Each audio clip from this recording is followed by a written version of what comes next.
بەناوی خوای بەخشندەی میهرەبان جوانترین سڵاوتان لێبێت بینەران و بیسەرانی عزیز و خۆشەویستی کەناڵی ئاسمانی پەیام بە تایبەت بەرنامەی کاتژمێر حەوت خۆشحاڵم خوای پەروەردگار دەرفەتی پێبەخشیم لەم ئەڵقە نوێژدا بە ئێوەی عزیز و خۆشەویست شاد ببمەوە. تەوەرەی بەرنامەی ئەم ئێوارەیەمان هەرێمی کوردستان لە بەردەم هەڵبژاردننی پێشوەختەی ئەنجومەنی نوێنەرانی عێراق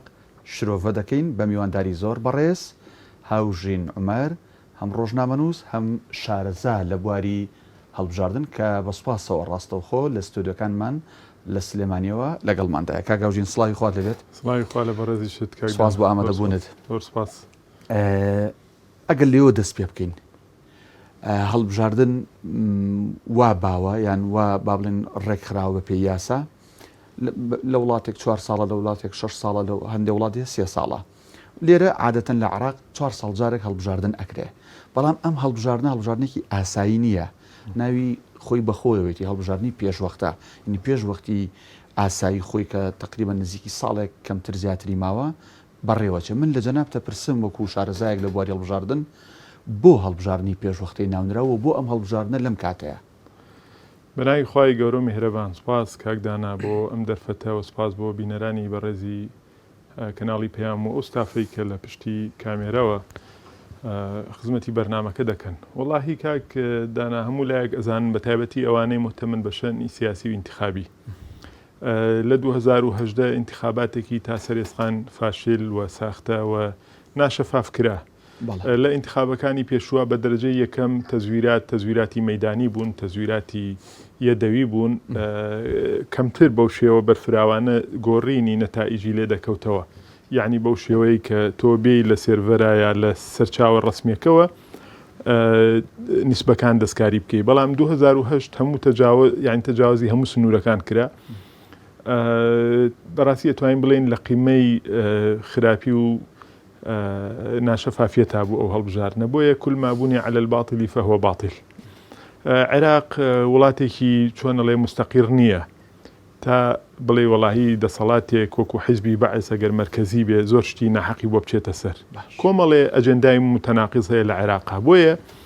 دائیمەن لەم پێشێلکاریانە کە دەکرێن تەرەفێک یا زیاد لە تەرەفێک خۆی بە براوە دەزانێت، کۆمەڵێکیش خۆی بە مەزلوم دەزانێت.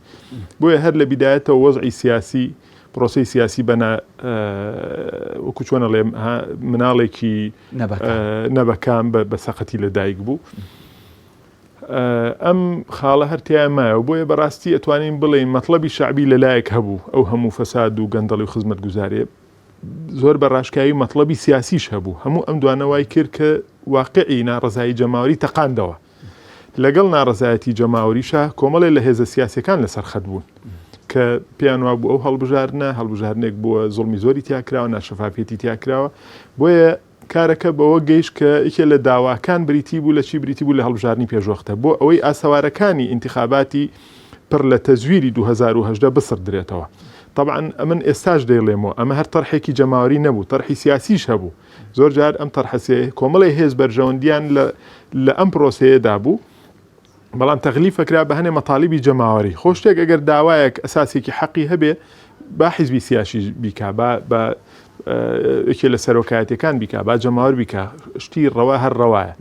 بۆیە بەڕاستی ئەتوانین بڵێ لە دوای 2004ەوە کە یەکەمین انتخاباتی دوای ڕوخانی ڕژێم کرا، یەکەم جارە عێراق لە ماوەی ئەو 18 ساڵەدا لوتی دەتەقێ بە چیە بە هەڵبژاردنێک ناوی هەڵبژاردننی پێشوەختە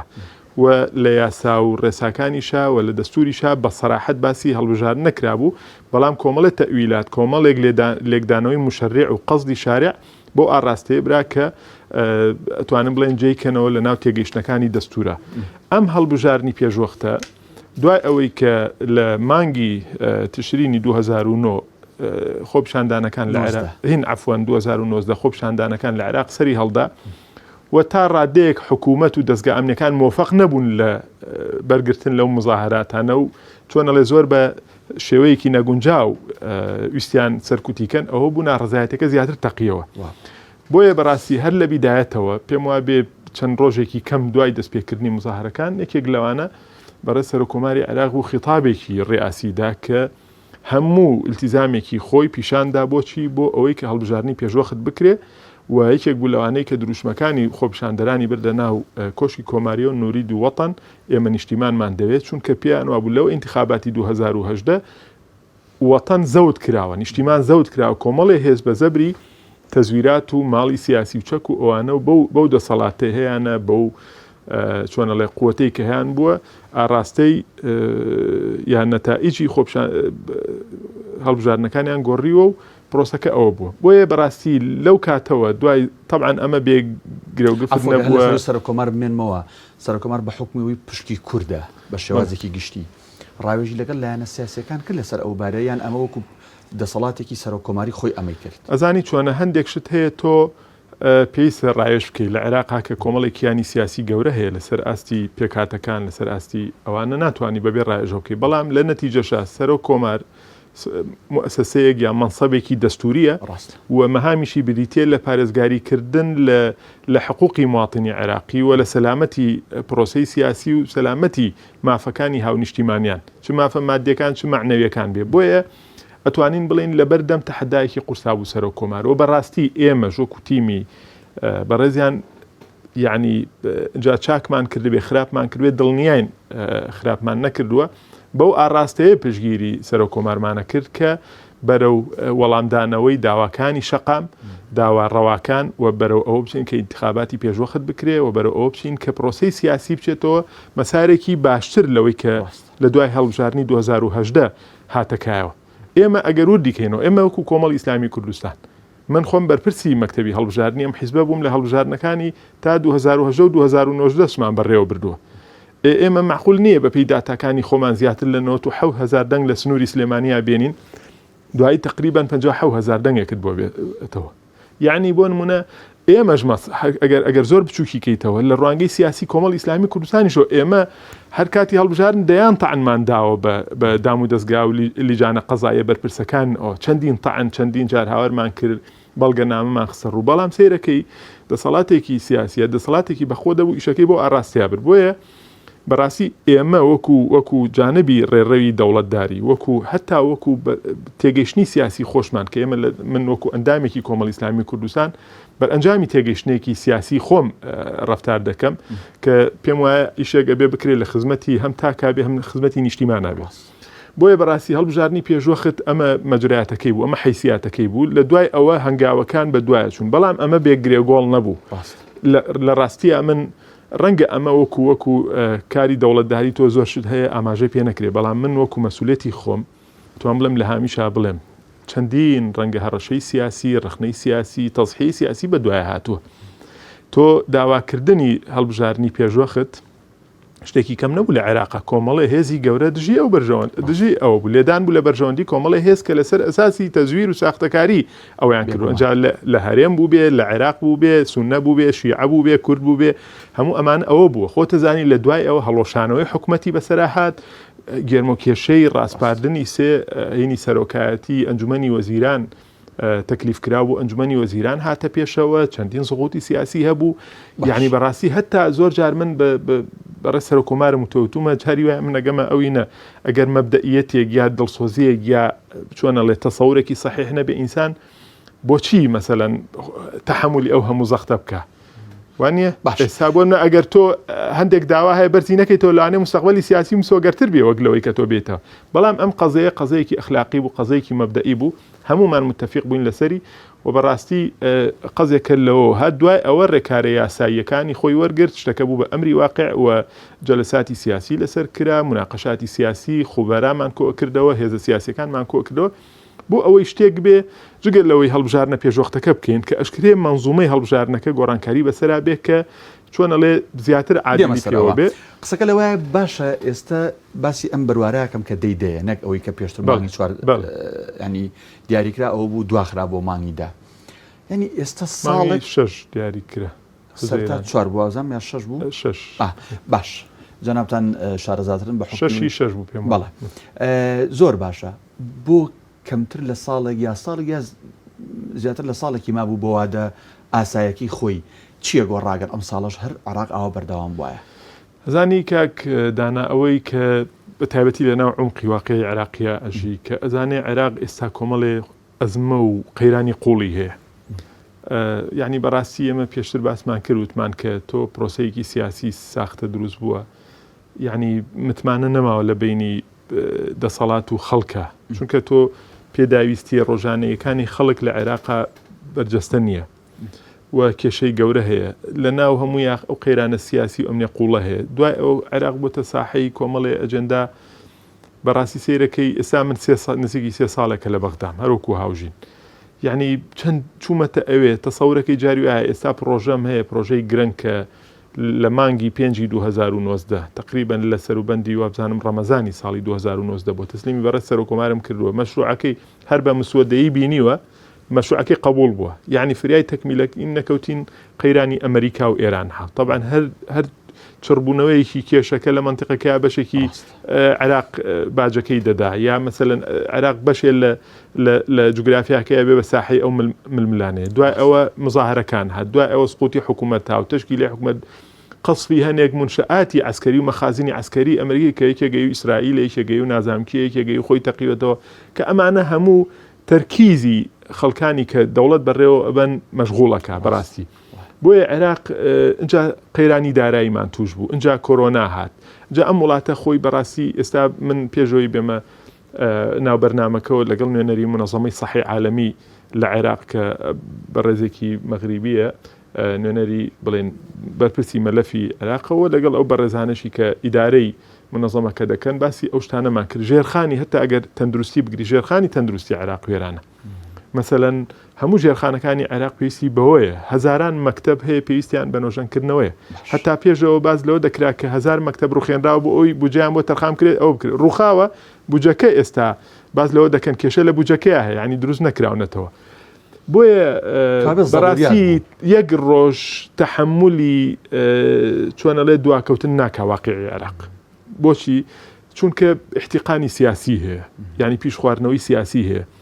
لەوە زۆرجار کە قەیرانی سیاسی هەبوو ئیتر نییە دەرهاویشتەیە بێ لە هەموو مەجالەکانی تریشە. خۆ دەزانی چونکە هەموو عێراق واقعێکی هەیە دابش بووە بەسەر کۆمەڵی پێکاتەی جیایە، زۆربیان متەناقیزن لە بینیەکە. ئێستا واقعەکە وای لێ هاتووە سونە دژی شیعە نییە بەتەنها، یا دژی کوردیا کوردژی هەردووکیانیان نایارێت سیاسی هەبێ. ئێستا ماڵی شیعە وەکو چۆنەڵێ ئاوێکی گەرم قوڵپەیە لە ناو خۆیانە، سونە هەروە کورد ئەو ماڵی خۆمان ئەزانین کە چەندێک کێشەی سیاسیە. بۆیە بەڕاستی دووشت هەیە بێ لەبەر چاوبگیرێ تا ڕۆژێ زووتر ئینتیخابات بکرێ بە واقعی عێراق باشە. خاڵی دووەم کە ئەوە هەر مەرجی ئەم خاڵی یەکەمێ، ئەوژەوەیە بە مەرجێ انتخاباتەکە سەرکەوتوو بێ، بە مەرجێ دوور لە ناشەفافێت و کەم و کورتیە گەورەکانی هەڵبژارنەکانی ڕابردوو بێ. من ناڵم کەم و کورتی بچووک، چکە بەڕاستی ئێستا تۆ کەم و کورتیە گەورەکان چارەسەر کە بچووکەکان تا ڕادەیەک زۆر کێشە نییە. یا بەسم ئەوەیە نێڵی هەڵبژارنێکی وەکو 2010 دووبارە بێت، چونکە دڵنیا بە عێراق کە وەکو مەنجەڵی ئاوی لە ئەکوڵێ قوڵپەدا بەڕاستی ئەگەر هەڵبژارن دوا بکەوێ ئەمە کێشەی سیاسی قوڵترەکاتەوە. دووهەم ئەم هەڵبژارنە شکست بێنێ هەموو لایەنەکان لە ئاستی ئەوەیان نەبن کە هەڵبژارنێکی پاک و بێگەر ئەوە بێ و کۆمەڵێک شت ڕووبا وەکۆی 2010 دڵنیا بن. من پێم وایە لە بەشێکی عێراق هەلانە شەڕی ناوخۆ زۆر باشە گرفتی گەورەی ئەمنیش دروست ببێ و دەوڵەت بکەوێ بەسەردەم کۆمەڵی کێشەی گەورە. قسانەی جەنابەت ینی فکر و بۆچوونی منی تەنها بۆ ئەوە ڕاکێشا لە بینی دوو اختیارن. ئەگەر هەڵبژارنێکی باش بکرێ کە عێراق تەحمولی ڕۆژە دواکەوتن ناکە، ئەو وەزع خراپانەی عێراقی بۆ وردە بەرەو باشتر ئەڕوات دوای انتخابات. ئەمە یەک دوو ئەمەی ئاخر قسەکە کردە خۆ ئەگەر هەڵبژاردنێکی وەکو ئەوەی 2010 دووبارە بێتەوە ئەو مەنجەڵە ئاوەی لەسەر ئاگرە دوجار هەمووی پێکەوە سووتێنە و قوڵپە ئێستا ئێمە لە بەردەم کامیانین. واللهی خۆی ساحی سیاسی عێراق چۆنە کاکدانا، من هەموو جارێ لەگەڵ دۆست و حبابیان لە مەجالیسی ڕسمیشە ئەوەکەم عێراق بە حکمیەوەی واقعێکی مستەقیڕی نییە، جارێ ئەجێندای جیاوازی تێدایە، ناتوانی تەنەبوعاتی درێژخایەن بکەی بۆ ئەم وڵاتە. هەیە بۆ نمونە گەشتبینترە ئەڵێ عێراق بەرەو عافیە ئەڕوا بەرەو هەستانەوە دەڕوا، هەیە ئەڵێ ئێستا ئێمە لە مەرحەلەی لا دەوڵەتە ئاژین، ئێمە شتێکمان نیە ناوی دەوڵەت بێ بە مەعنا عیلمیەکەی، یعنی کۆمەڵە تەجەموعاتە لە عێراق. ئەمانە خوێندنەوەی جیاوازن بۆ مستەقبل تۆ ناتوانی ئەو بکەی، بەڵام ئێمە لە گۆشەنیگای ئێستاوە دەبێت قسە بکەین. بۆ نسبەت ئینتیخاباتەوە من یەک شتەکەم بە نمونە، زۆر کەس ئەوی ئینتیخابات لە دەیدە ناکرێ، یعنی زۆر ڕائیگەر و نخبەی گەورەی ئەم وڵاتە خاوەن فیکر خاوەندیت و بەشێ لە قسەکانیشیان مبەرڕ بوو، یعنی ئەوە نەبوو بڵێ لە نەزانیان بوو، خوێندنەوەی قوڵیان هەبوو. بەڵام ئێمە وتمان عێراق لەبەرەوەی دەوڵەتە، لەبەرەوەی تا ئێستاش هەنێ مەبادیئی دەوڵەتداری تیا ئەوە کرێ. منێکێکم لەوانەی وتومە پێم وایە بەپێ ئەو گۆشەنیگانەی منەی بێنم لە دەیدە هەڵبژار نەکرێ. بۆیە ئەگەر من تەجاریبی ڕابردووم سەیرە کرد لە عێراقا بۆ ڕۆژێک انتخابات دوان نەکەوتووە لە 2000. یعنی ئەگەر سەیریکەی انتخابات بە شێوەی دەوری لە عێراق لە کاتی خۆیان کراوە، لە کاتێکە زەمان هەبووە زۆر لە ئێستا ناخۆشتر بوو لە ڕووی ئەمنیەوە. یعنی لە هەندێک بنکەی عێراقا ئێمە خۆمان لە هەڵبژاردنە ئیشمان کردو، لە ئیعلامە هەموو کەس سیارەی مفەخەخە و چۆنەڵێ هی تەقینەوە خۆی کرۆ بەناو بنکەکانی دەنگدانە، بەڵام انتخابات هەر نەوەستاوە. انتخاباتی 2010 خۆ داعش هەر موسڵی بەدەستەوە بوو. بۆیە بەڕاستی من قەناعەتم وایە عێراق ئەگەر سەرکەوتوو بێ لەم هەڵبژاردنەکە ئیش کراوە بۆی هەڵبژاردنەکەش سەرکەوتوو بێ، یعنی ڕەنگە ئێمە دواتر باسی ئەو کێنچی کراوە بۆی هەڵبژاردنەکە ئەوەی کە یعنی ئێمە لە بیرمان نابووە و بەڕاستی لە خیبرەمان نابووە بە ئیستیشارە، یعنی ئەم برایەت کە بۆ نمونە ئەو دەورەی کە هەیبووە لەو مەجاالەکردوانە ئیشمان بۆ ئەکرۆ انتخابات سەرکەوتوو بێ، یعنی تۆ مکەلەفی بە ئیشکردن. ئیتر بەشێکی انتخابات من دەیان جاریتر وتومە و دەیان جاریتری ژێڵێمەوە بە تەنها لە سەرشانی کۆمیسیۆن نییە، بە تەنها لە سەرشانی موەسسەیەک نییە، تۆ ئیشکە بەشێکی زۆری هێزە سیاسیەکان و ئەوەی لە مودەوەنەی سلوکەکە لەو مودەوەنەی کە تایبەتە بە ڕەفتاری هەڵبژاردن لە هەفتەی ڕابردوو لە هەموو فەرمانگەکانی کۆمیسیۆنە بڵێن ئیمزای لەسەر کرا لایەن نوێنەریکیانە سیاسەکان لایەن پاڵەوراوەکانێکێک لەو هەنگاوانەمان ئەگەرچی زیاتر پرۆژەیەکی ئەخلاقیە مودەوەنەی سلوکەکە، یعنی ئەو نییە بڵێ لە 100% خەڵک ملتەزیمەکە، بەڵام هەموو مەبەستەکان بۆ چییە لە هەموو ئاستەکانە ئیش کراوە بۆ ئەوەی چۆنەڵێ انتخاباتەکە سەرکەوتوو بێ. ئیتر تۆ بەم میکانیزمانە ئیش دەکەی، یعنی بۆیە بەرئەنجامی ئەمە من ئەتوانم بڵێم ڕەشبین نیم، گەر 100% ڕەشبین نیم بەرامبەر پرۆسەی انتخابات بەرامبەر تەداعیاتەکانی انتخاباتی داهات. باش دوای ئەوەی بڕیاردرا حکوومەتەکەی مستەفا کاظمی و سەرۆک کۆمار و دوجار پەرلەمان بڕیاردرا کە هەڵبژاردنی پێشوەختە بەڵێ دەکرێت. ئەوە بوو کۆمەڵ ڕێکار گیرانە بەر یاسای هەڵبژاردن گۆڕانکاری بەسەرا هات، سیستەمی هەڵبژاردن گۆڕانکاری بەسەرا هات. من بزانم ڕۆڵی سەرۆکایەتیەکان چ کۆمار چ ئەنجومەنی وەزیران چ پەرلەمانی عێراق لە ئەم گۆڕانکاریانە چی بوون و بەڕاست ئەم گۆڕانکاریانە کاگاوژین کە 180 پلە لەگەڵ یاساکەی پێشخۆی ینی فەرقی هەیە، جیاوازی هەیە. ئەم گۆڕانکاریانە گۆڕانکاریێکی باشن بە دیوی ئیجابیە، ئەمە یەک دوو گۆڕانکاریەکن ئەکرێ بڵین ئاستی ساختەکاری و فزیکاری و تەزویر کەمەکاتەوە دایاوەزەنێ. خۆی من لە سەرۆکایەتی کۆمارم جەنابەتی سەرۆکایەتەکانەکەی لەو بوعدەوە پێشتریش باسم کرد، یعنی ئێمە هەتاوەکو کۆمەڵیش بەڕاستی وەکوتم وجەن نەزەرمان لە ڕووی مەبدەئیەوە لەگەڵ ئەوە بۆ هەڵبژاردنێکی زووتر بکرێ بۆ ئەوەی ئەو پاشەڕۆیانەی هەڵبژاردننی پێشوو ئەوە بکەین. لە عێراقدا یەکەم سەرۆکایەتی و یەکەم شخصی ڕسمی لە عێراقا کە پێم وابێت دوی دەبوو مزاهراتێکی دەستی پێکرد، دوی دە خیتابەکە پێم وابێدرا بەڕێز دکتۆر بەرهەم ساڵح سەرۆکۆماری عێراق بوو کە ئیلتیزامی خۆی لە پاڵ داواکانی خەڵک بەگشتی بۆ ئیسلاحی سیاسی و بۆ ئیسلاحی خەدەماتی و بۆ چاکردنی بژێوی ژیانی خەڵکوانە ئیلتیزامی خۆی دەربڕی بۆ هەڵبژاردنی پێشوەختە کە ئەوە بەڕاستی وەکو بۆمبێک بوو تەقانەوە لە ناو ساحی سیاسی وینی عێراقا. دووهەم ئێمە چیمان کرد؟ پرۆژەی تعدیلی یاسای، طبعا هەموو یاساکانی کە پەیوەند بە هەڵبژاردنەوە بوو ئێمە وتمانەکەین بە یەک پاکێج لە ڕئاسەی جمهوری یەکەم مسودەی تعدیل یا تەرحکردنی یاسایەکی تازە بۆ هەڵبژاردن لە ڕئاسەی جمهوریەوە کرا. مستەشارینی قانونی و ئینتیخابی ڕئاسەی جمهوری دەستیان لە قەزێکەدا هەبوو. بۆیە ئەگە سەیریکەی هێشتا حکوومەتەکەی عادل عەبدولمەهدی هەڵنەوە شابەوە، ئێمە لە ڕئاسەی جمهوری شخصی سەرۆکۆمار بەپێی دەسەڵاتە دەستوریەکانی خۆی پاکێجەکەی تەسلیمی حکوومەت کرد، چونکە ئەو یاسایانەی لە عێراقدا طبعا سەلاحەتی دەستوری ڕئیس جمهور و ڕئاسەی جمهوریە پرۆژە یاسا تەقدیمی پەرلەمانکەن، بەڵام قانونیەن هەر یاسایەک ڕەهەندی مالی هەبێت، طبعا هەڵبژاردن ڕەهەندی مالی هەیە، تشکیلی کۆمیسیۆن و هەڵۆشانەوەی کۆمیسیۆن و ئەم ڕەدوبەدەلە هەموو هێنە ئەبێ بچێتە حکوومەتیش ڕەئی لەسەر بە. بۆیە بەڕاستی بەشێ لەوانەی کە هاوڕا نەبوون لەگەڵ سەرۆکایەتی کۆمارە لەم واقعە کە وجهەنەزەرێکی دەوڵەتدارانە لە پشتیەوە بوو نەک بەرژەوەندیەکی سیاسی. ئێمە چیمان تەرح کرد هاتی نەک پاکێج بوو یاسای کۆمیسیۆن یاسای هەڵبژاردننی نوێنەرانی عێراق یاسای هەڵبژاردننی ئەنجومەنی پارێزگاکانی عێراق جیا لە هەرێمی کوردستان کەەوە یاساوین تایبەت بەخۆی هەیە کردمان بە یەک پاکێج وتمانەما بێ وحدەیەکی متەکامیل بێ ناکرێت تۆ یاسای هەڵبژاردننی ئەنجومەنی نوێنەران تەجانوس و یەکانگیر نەبێت لەگەڵ واقعی کۆمیسیۆن لەگەڵ واقعی هەڵبژاردنەکانی تراشکە ئەمەوەی مەنزومەیەەکە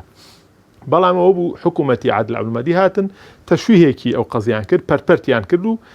لەو ڕێەوە ویستیان ئەو ئامانجە چکە خۆ دەزانی لە حکوومەتە کۆمەڵی ئەسحابی مەساڵحی تر هەیە ئەو قەرارە مەسیریانە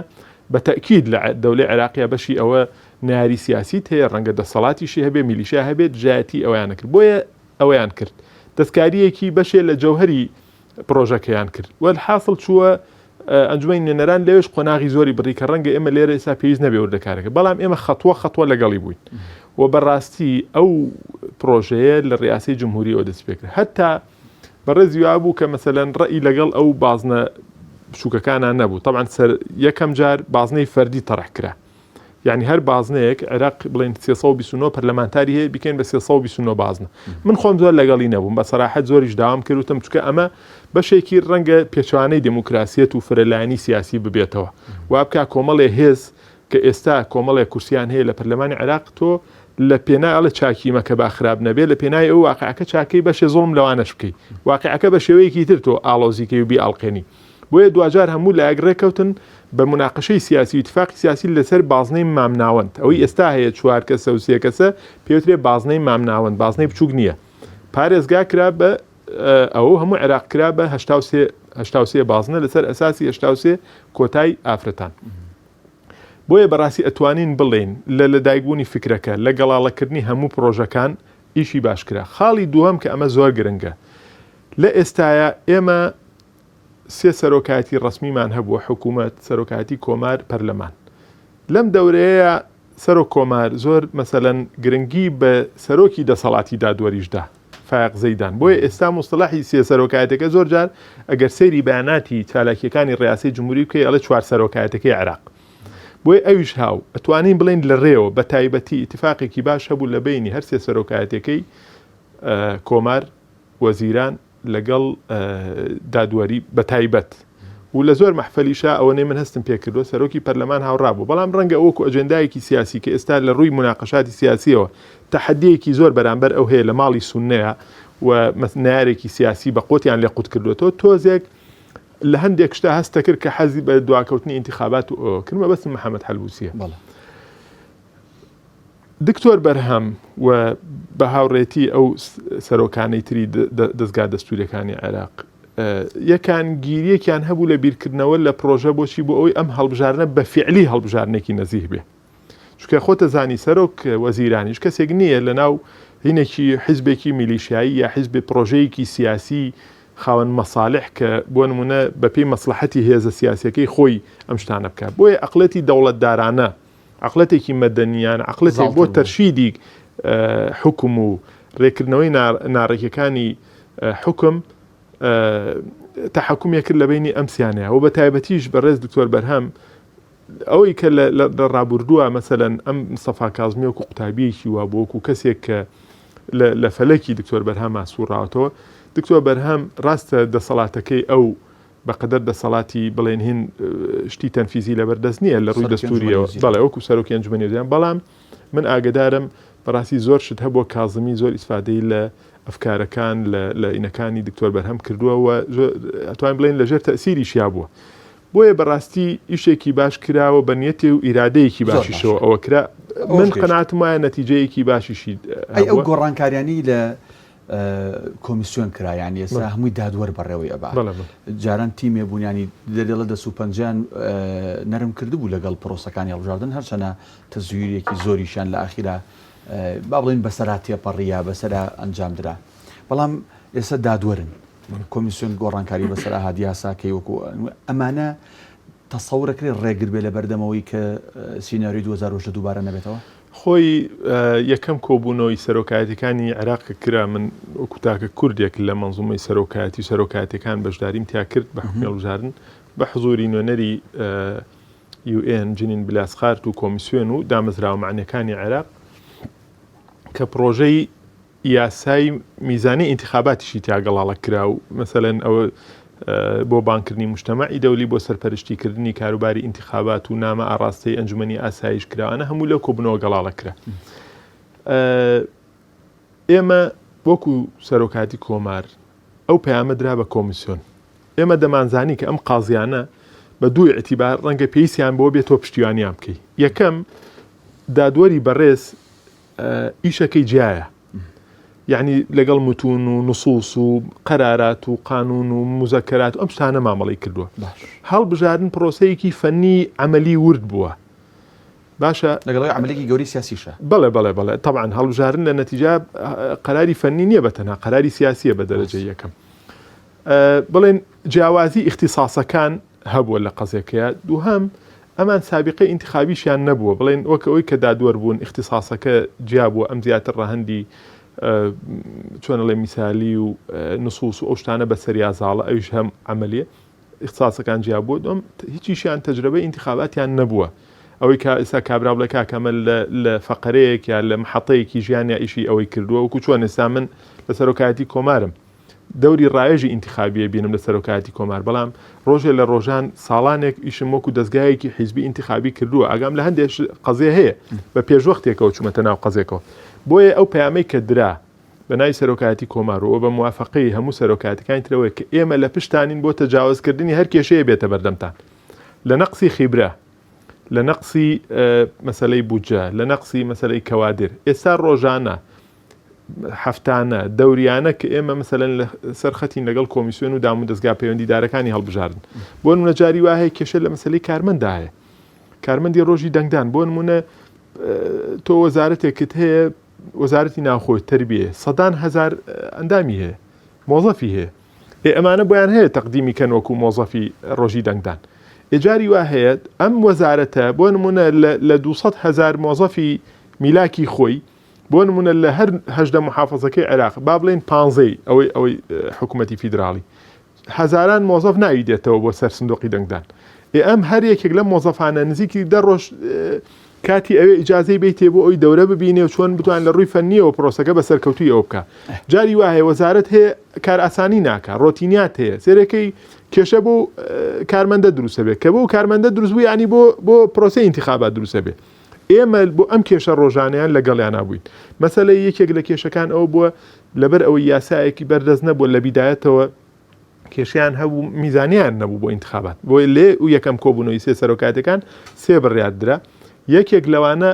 ئەوە بوو کە هەر بەیان لە بەیانیەوە ئیشکرێ بۆ ئەوەی پرۆژە یاسای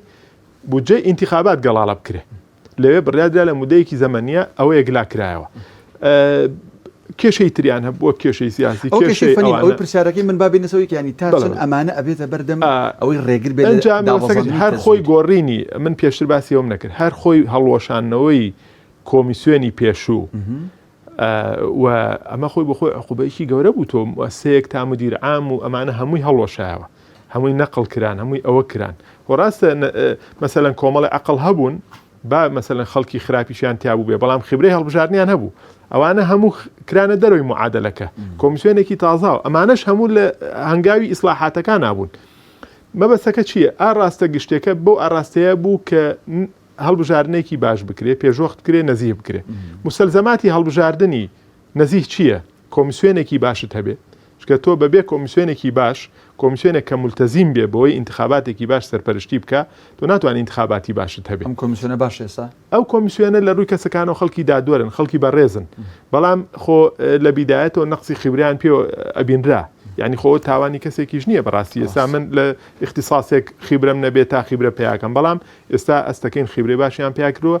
و بەڕاستی هەموو ئەو جانبان ئەو لایەنانەی من باسم کرد لە دەوڵەتە پشتیوانێکی سەرەکیان بوون ئێستا ئێمە وەکو ڕێئاسەی جمهوری خۆ دەسەڵاتێکی دەستوری نین ئیش لە وردەکاری هەڵبژار نابکەین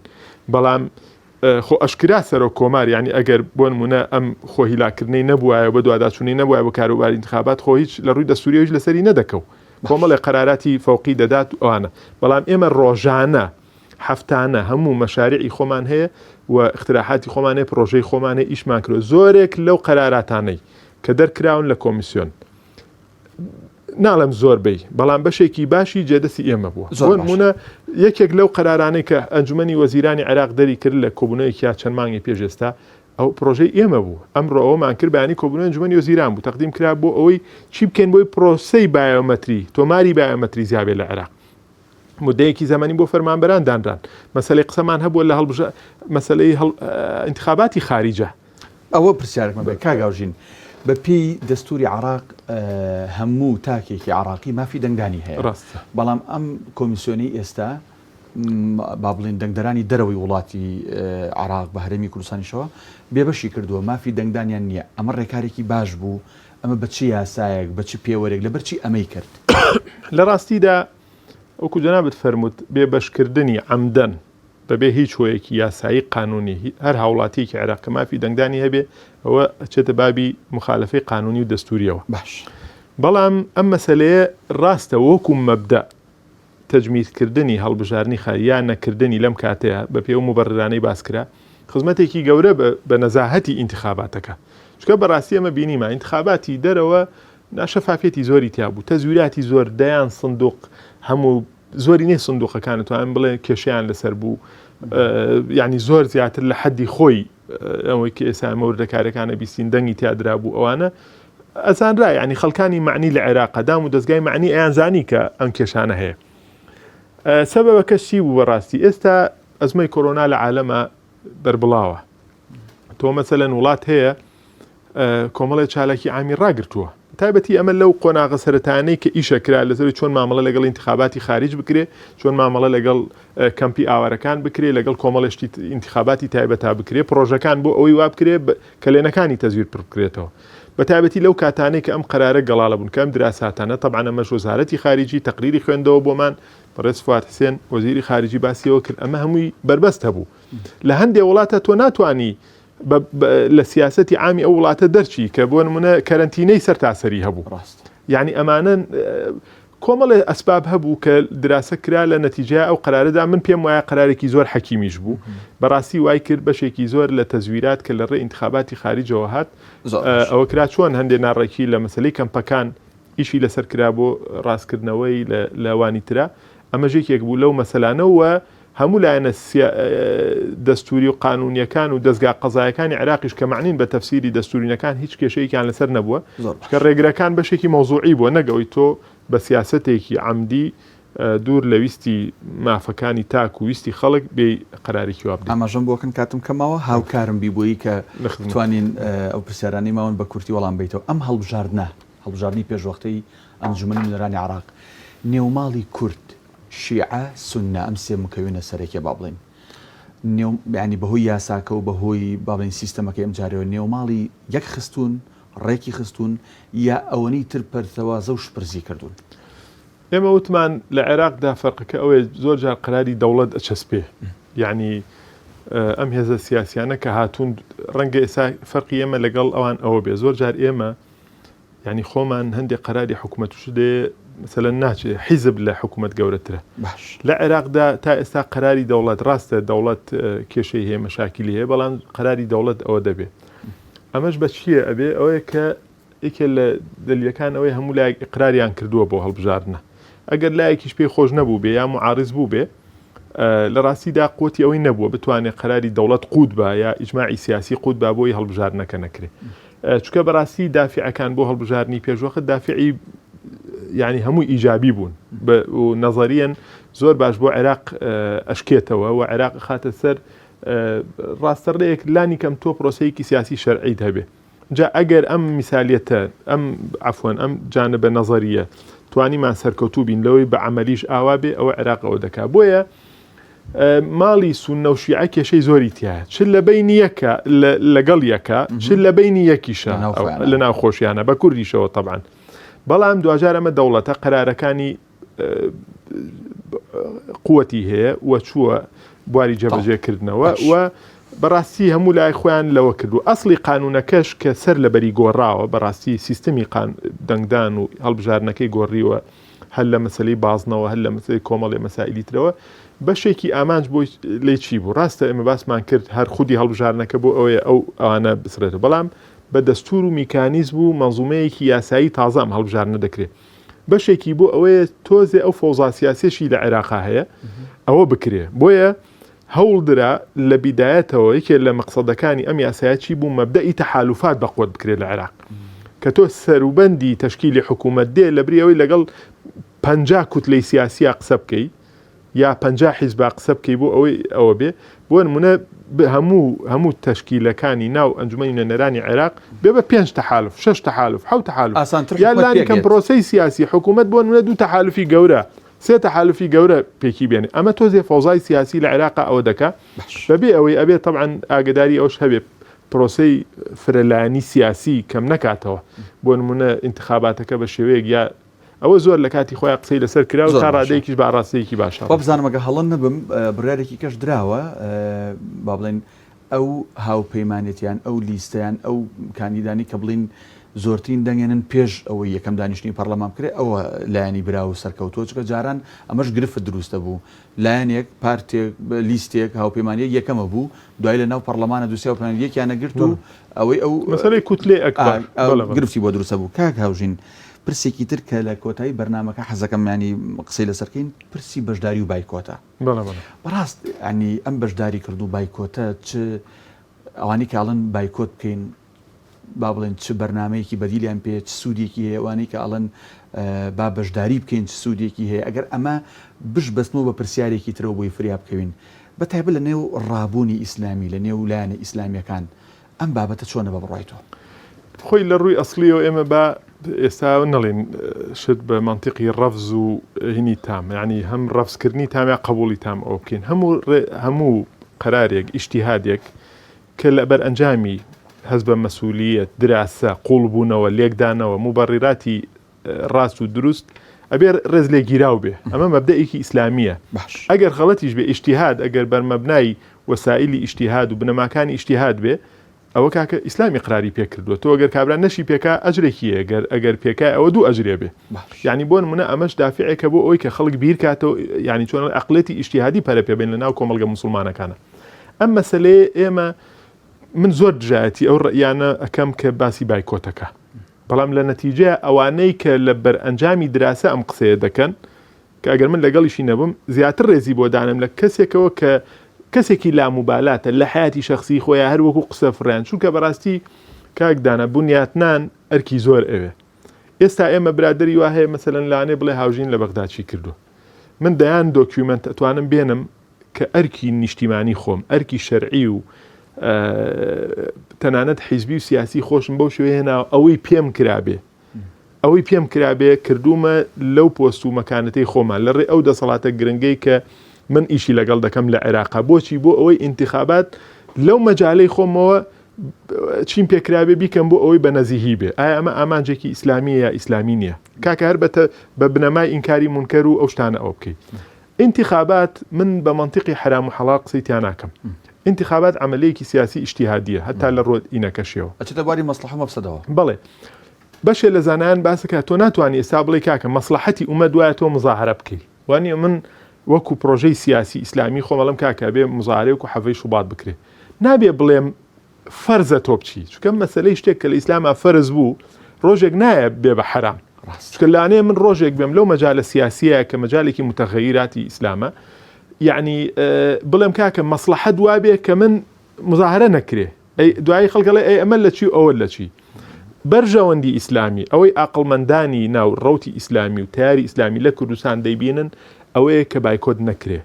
هەر جارێ هەڵبژاردن وەسیلەیە کە کاک داناگیان هەموو من پێم وایە هەموو کەسێکی ئاقڵمەند ئەمە دەزانێت وەسیلەیە کە بۆچی بۆ وەسیلەیەکی قانونیە مودەیەکی قانونیە هۆکارێکی قانونی و خولیە بۆچی بۆ ئەوەی کە تۆ بتانی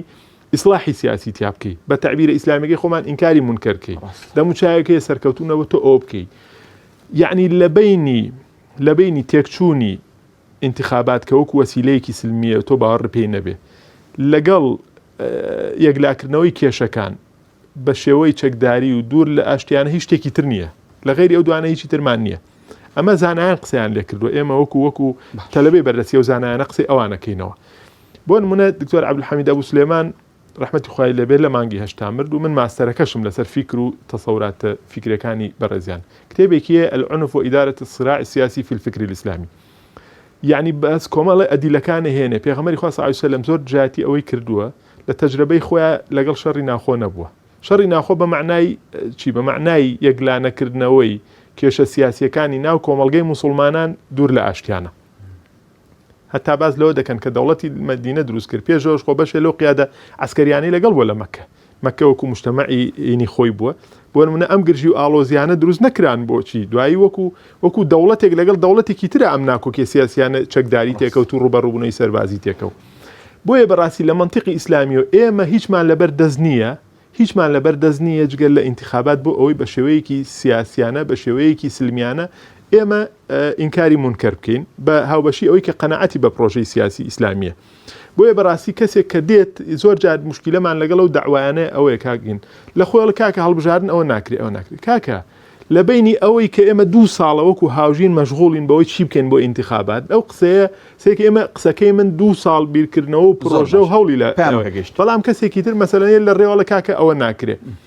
کاکە تۆ داوای تەغیرەکەی داوای ژیانی خۆشەکەی داوای ئەوەکەی ئەم دینە بە هەوڵی ئینتیخابات هەر هەوڵی ئێمە نییە هەوڵی تاکی کۆمەڵگەیە بە تایبەتی ئەوانەی کە مافیان هەیە دەنگ بدەن. بە بڕای تۆ وەک دوا پرسیار کاتم هیچ نەماوە لە دوای ئەم هەڵبژاردنە حکوومەتی داهاتووی عێراق بە ئاسانی پێک دێ یان بە ئاڵۆزی پێک دێ؟ واقعەکە وا نەزەرگیراوە یاساکە ژۆک و پێشتر باسم کرد بەو شێوەیە کە ئەم فەوزا سیاسیە لە عێراقا تۆزێک بەرتەسک بێتەوە بۆ ئەوەی تۆ بتوانین لەبری ئەوەی لەگەڵ 20 قسە بکەی بۆ ئەوی ڕێبکەون کێ پشکێ بێ و کێ پشکەکانی چۆنە بێ چۆن نابێ لەگەڵ کۆمەڵێک تەحالوفاتی گەورە ئیش بکرێت. مەسەلەن ئاسانی پێکێنانی حکوومەت وابەستەیە بە سەرکەوتنی پرۆسەی ئینتیخاباتەوە. من یەکشت هەیە ئەگەر کات مابێت لە 30 سانیە تا دقیقەیەکە لەسەر ئەو مەسەلەی دیدگای ئیسلامیە با ئێمە باسی خۆمان و کۆمەڵی ئیسلامی و ڕابوونی ئیسلامی لە کوردستان بکەین. ئێمە پێغەمبەری خوا صلی الله علیه و سلم فەرمی ئونصر ئەخاکە ظالما ئەو مەظلوما. ئەمە منطقێکە مار حەدیثێک نییە ئەمە منطقی بیرکردنەوەیە تۆ ئەوە بکە. ئێستا ئەمە لە پرۆسەیەکان ئیشەکەین ئیش بۆ ئیسلاحی کۆمەلگە بە دیدگای ئیسلامی لە سا هەشتای قۆناغەکانی تەمەنی کاری ئیسلامی بریتیوە ئێمە مەظلوم بووین. باشە ئێمە پرۆسەیەکی خێرمان دەست پێ کردو وەکو کۆمەڵی ئیسلامی هەر هێزێکی ئیسلامی باشە تۆ کەسێکی کە باگراوندێکی ئیسلامیانەت هەیە شەر نییە حیزبی بی سەلەفید سۆفید یا هەر ئینتیمایەکی ترت هەیە باشە ئایا وای نابینی کە تۆ بەپێی ئەو منتیقە ئیسلامیە ئەو فەرمود و دەق و تێکستە ئیسلامیانە تۆ لەبەرباری ئەو ئەرکە دینی و شەرعیابی کە تۆ بێ برایەکت کە ئێستا هاتووە شمشێرێکی سیاسی دەرهێناوە بۆی ئیسلاحی سیاسی بکە بۆی کۆمەڵگە بەرەو باشتر بووە بۆ ئەوی بە دیدگای ئیسلامی بەرێتە ناو مەجای عامەوە پەرەی پێبە تۆ بێ پشتیوانی بکەی. خاڵی دووەم کاکدانا ئێمە وەکو ئیسلامیەکان بە سیاسی و حیزبی و غیرە سیاسی و غیرە حیزبیەوە کە ئێمە جیاوازی ناکەین لە بینە بە سۆفیەوە بە سەلەفیەوە بە هەر خوشک و برایەکەوە کە ڕێکخراوێکی دروست کردووە بە باگراوندێکی دینی خزمەتی دینیەکە لە ڕووی سیاسی لە ڕووی پەروەردەکردنی تاک لە ڕووی هەتا ئەوەی ڕەوزەیەکی داناوە بۆ مناڵ باخچەیەکی ساوایانی داناوە بۆچی بۆ ئەوی کە خەڵکێک لەسەر پەروەردەیەکی ڕاستەقینە ئەوە بکە. ئێمە ئەم ئینتیخاباتە بۆ ئەوەکەین کە شورایەکی ڕسمی یاسایی بۆ پارێزگاری لە دەیان موئەسەسەمان خەسخانەیەکی خێرخوازی تێ پرۆژەیەکی خێری تێ دروست بکەین. باشە ئێمە ئیشێکی غەڵەتەکەین یاننا ئێمە کە بایکۆتەکەین خۆمان دا ئەبڕین لە مەجای سیاسی کەسمان نییە لە پرۆسەی دەسەڵاتدارەتیە زۆربەی کێشەکان بەو جانبە یاسایی و علاقاتە شەخصیانەیەک لاکرێتەوە. ئێمن کە دەست لەمە بەرەدەم ئەو شورایە دەڕوخێنم هەرچی موئەسەساتم هەیە هەرچی شتم هەیە ئەیخەمە بەرباو وەکو هەبەئەن مەنسوورە هەمووی سبەینێ بە قەرارێکی سیاسی بە قەرارێک بەنای دەوڵەتەوە ئەوەی دەکەن. بۆیە بەڕاستی ئێمە لەم قۆناغەیە ڕەنگە ڕۆژێک بێ من و کاکدانە دانیشین بەرنامە مبەڕیر بینەوە بۆ ئەوەی کە بایکۆتی ئینتیخابات بکەین بەڵام ئەو کاتەکە گەورە زانایانی کورد عەقڵمەندان حەکیمەکانی کورد بڵێن کاکە ئەم ئینتیخاباتە بۆچیە بۆ چۆن لێ جانبە ناشەرعەکەی یا جانبە سلبیەکەی زیاترێتەوە هیوادارم بەبیرێکی فراوانەوە لە ناو بازنەی ئیسلامیە ئێمە ئیش لەگەڵم قەزیانەیە بکەین و دوورکەینەوە لە لاموبالات و ویستم لەسەر ڕۆڵی ئەنجومەنی وەزیرانیش کە و خۆی ینی نەکوتلەی هەیە و نە بەشدار و نە بڕیارە خۆی بەڵام کات نەما دەستخۆش بۆ دەرفەتێکی تر ڕۆژنامەنووس و شارەزا لە بواری هەڵبژاردن سواز بۆ یەکەم ئێوارەی لەگەڵ زۆر سپاس بۆ ئێوەش بینەرانی عزیز و خۆشەویست تاڵکەیەکی نوێ لە بەرنامەی کاتژمێر 7 مولایەک بەخوای گەورە ئاسپێرین خواتان لەگەڵ